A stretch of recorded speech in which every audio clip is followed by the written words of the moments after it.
outside of the usual school program.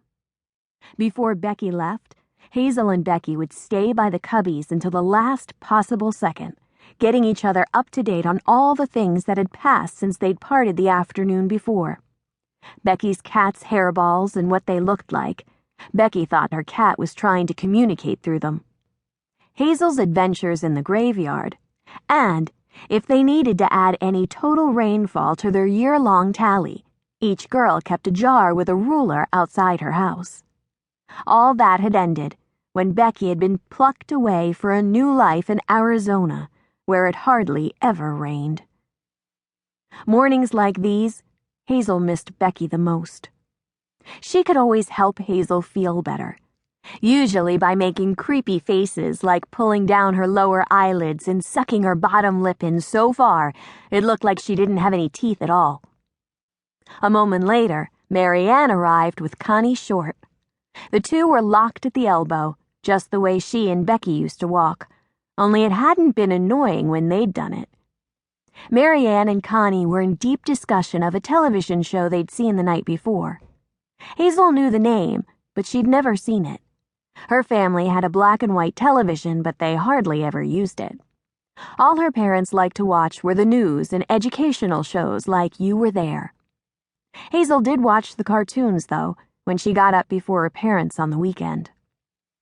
Connie, with her wide green eyes and bouncy brown curls, was prettier than Mary Ann, though no one, least of all Connie, would ever say so.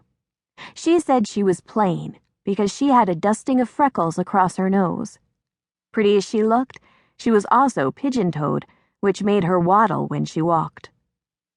Sometimes Hazel wondered if Mary Ann had built Connie like some sort of Frankenstein-type monster. Connie was a shadow of Mary Ann, paler, quieter, not as smart, and not as cruel.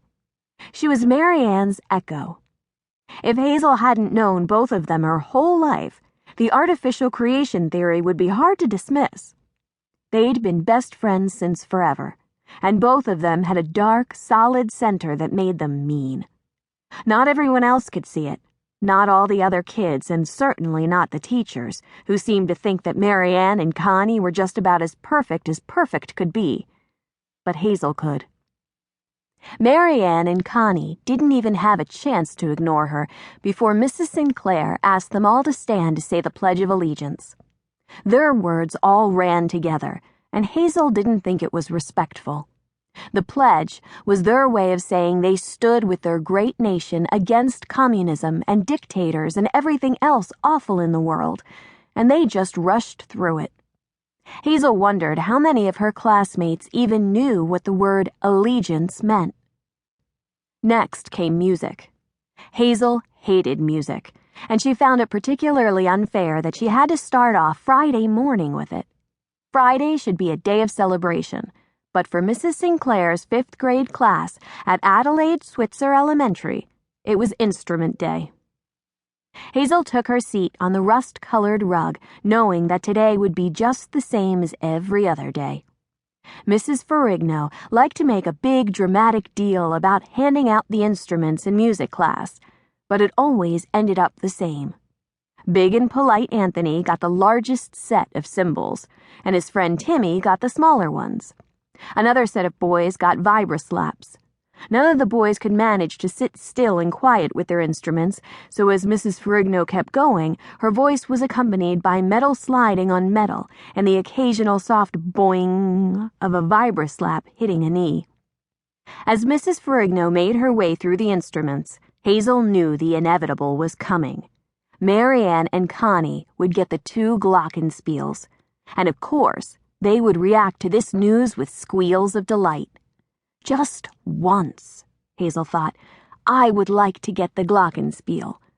I would react with dignity and take the mallets from Mrs. Ferrigno's outstretched hand and sit behind my instrument like I was getting ready to play Carnegie Hall.